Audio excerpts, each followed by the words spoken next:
Biblioterapia, que história é essa?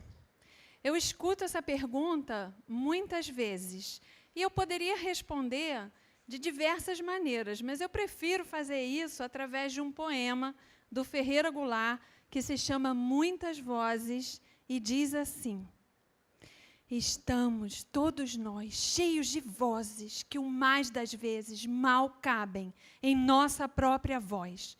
E tudo isso em ti se deposita e cala. Até que, de repente, um susto, uma ventania que o poema dispara, chama esses fósseis à fala. Meu poema é um tumulto, um alarido. Basta apurar o ouvido. Esse poema está no livro que se chama Muitas Vozes e que dialoga com essa imagem que é de Vide Descaves, no livro Taste Quiet, e que mostra o quanto de nós fica submerso pela falta de expressão. Eu sou uma psicóloga que cuida das pessoas através da literatura. Apesar de pouca gente conhecer esse termo, ele é muito antigo e ele consta no Código Brasileiro de Ocupações sob a responsabilidade da biblioteconomia. Apesar dele ser aplicável a várias outras áreas, como a psicologia, a educação, a saúde, a cultura, a literatura e muitas outras. De uma certa forma, eu acredito que cada um já tem uma certa intimidade com a prática. E eu constato isso através de duas perguntas. A primeira: você já teve a impressão que um livro funcionou como um verdadeiro terapeuta para você? Ele acolheu você num momento de dificuldade, nomeou suas angústias, mostrou perspectivas que você ainda não considerava e provocou uma verdadeira transformação na sua vida? A segunda pergunta é: conversando com alguém, de vez em quando te atravessa um pensamento, eu acho que essa pessoa precisava ler tal livro. E aí você recomenda, ou prescreve, ou compra e dá de presente, ou empresta? Se você respondeu sim a qualquer uma dessas perguntas, é sinal que você já vivenciou na pele o processo da biblioterapia. Eu hoje trabalho com a biblioterapia de duas maneiras principais. Uma é individualmente, no consultório, onde eu tenho estantes de livros que eu chamo da minha farmácia. E outra é coletivamente, através de rodas de leitura, que eu chamo de círculo de biblioterapia, que acontecem semanalmente desde julho de 2011 até os dias atuais. E eu vou dar exemplos de como é que isso funciona para que vocês percebam a dinâmica desse trabalho. No consultório, por exemplo, eu recebi um paciente que tinha 25 anos e sofria de convulsões. Quando essas crises se manifestavam, ele ficava extremamente agressivo e ele quebrava tudo, colocando em risco a própria segurança e das pessoas que estivessem próximas a ele. Por conta dessa condição, a família o mantinha com a liberdade cerceada. E ele cresceu assim. Já dizia Anísio da Silveira que o melhor tratamento que existe é a liberdade. Imagina você não ter liberdade. Talvez por isso a agressividade se manifestasse nas crises. Diante dessa situação, o que é que o biblioterapeuta faz? Ele, na verdade, é relações públicas entre as pessoas, o contexto que elas estão vivendo e os autores, os livros que possam dialogar com aquela pessoa naquele momento. Então, eu peguei o Notas do Subsolo, do Dostoiévski, essa edição de bolso, que vende no Jornaleiro. Li um trecho para ele e perguntei se ele gostaria de levar para casa, para conhecer um pouco melhor e para me contar como é que tinha sido esse encontro na semana seguinte. Na semana seguinte, eu perguntei: como foi? Você gostou do livro? Ele começou a sacudir o livro e falou assim, o que é isso aqui? Eu fiquei com medo. Eu achei que ele ia quebrar o meu consultório todo comigo lá dentro. Mas, para minha surpresa, ele disse assim para mim, parece que fui eu que escrevi. Quando eu escuto isso, eu fico com um alívio muito grande, porque eu sei que a pessoa não está mais sozinha.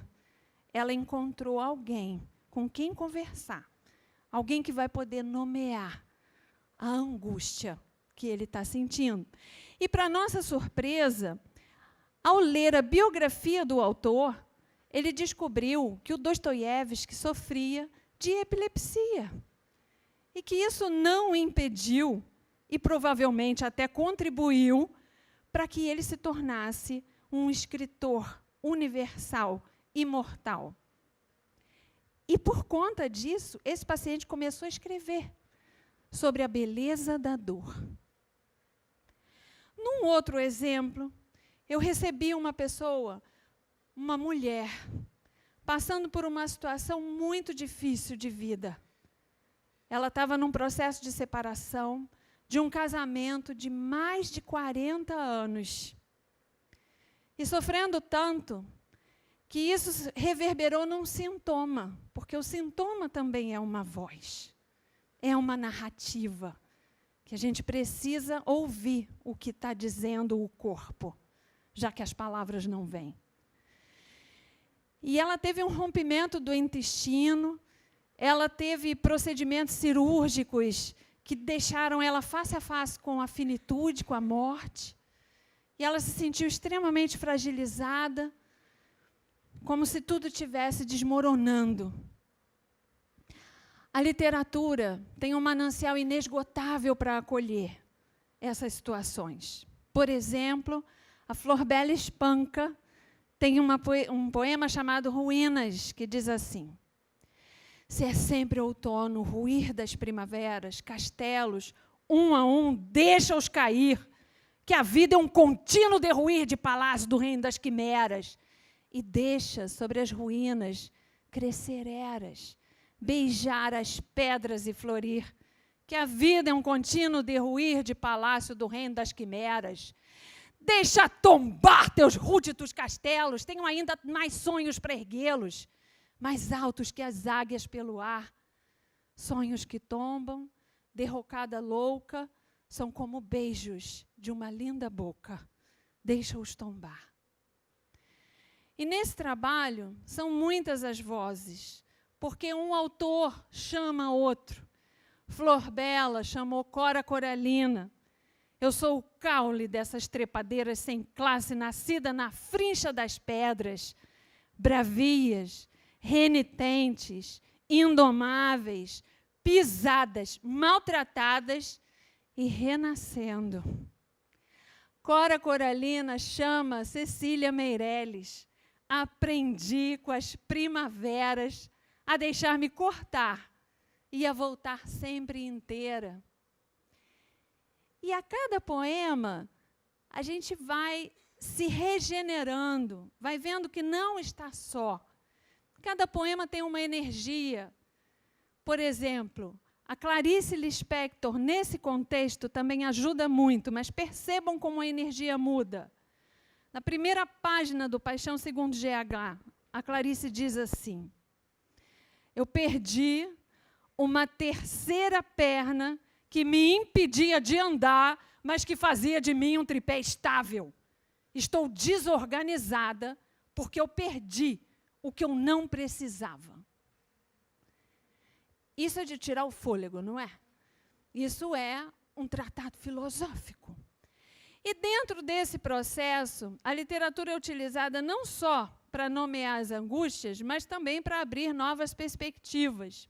E, nesse sentido, a escrita ela é muito incentivada no processo, até inspirada por Adélia Prado, que escreveu: ao buscar palavras com que narrar minha angústia, já respiro melhor. A uns Deus quer doentes, a outros escrevendo. Então, essa paciente foi incentivada a escrever. Está com raiva, está com medo, está com angústia, escreve. sem compromisso com o valor literário, compromisso com a expressão, para expurgar isso, para arrancar isso de você. E, num segundo momento, a escrita ficcional. Vamos inventar um novo personagem. O que você quer resgatar da sua vida? O que está aí submerso? Se você fosse parir essa mulher, que nova mulher seria essa? Escreve o que ela estaria fazendo, dizendo. E esse processo resultou na publicação de um livro que se chama Escritas Libertárias, de Angela Pupin, que me deu a alegria de estar aqui, nesse público hoje.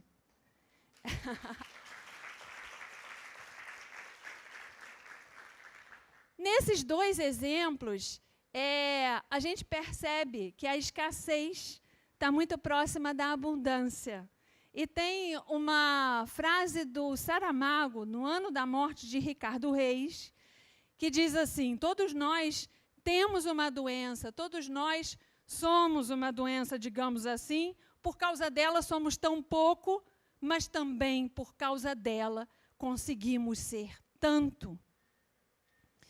Então, esses foram exemplos de um atendimento individual com biblioterapia.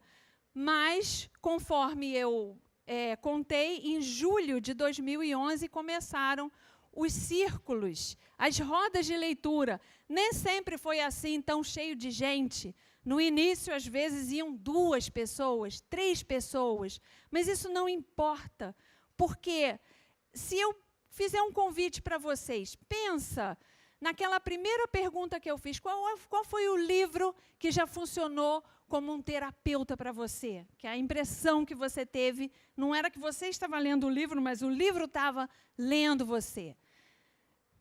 Pega esse livro que você lembrou. Imagina que você vai reler esse livro, vai marcar trechos que foram mais importantes para você e vai lançar um convite para os seus amigos, para interessados, que você vai fazer uma roda de leitura com esse livro. Chega no dia do encontro, imagina a situação. Você vai estar em mais uma leitura. Cada vez que a gente lê um livro que nos afetou, é como se a gente fincasse raízes. A gente vai ficando mais forte, consistente. Ao partilhar essa leitura com outras pessoas, o que acontece é uma abundância de perspectivas. Elas vão ver coisas que você nunca sequer imaginou. Então, aquela leitura que foi tão significativa para você, ela vai se expandir como raízes. E existem várias mágicas que acontecem. Eu considero essas rodas de leitura como revoluções sensíveis, porque a gente se ausenta do caos que a gente está vivendo. É um espaço para respirar, é um espaço para alimentar o sonhar.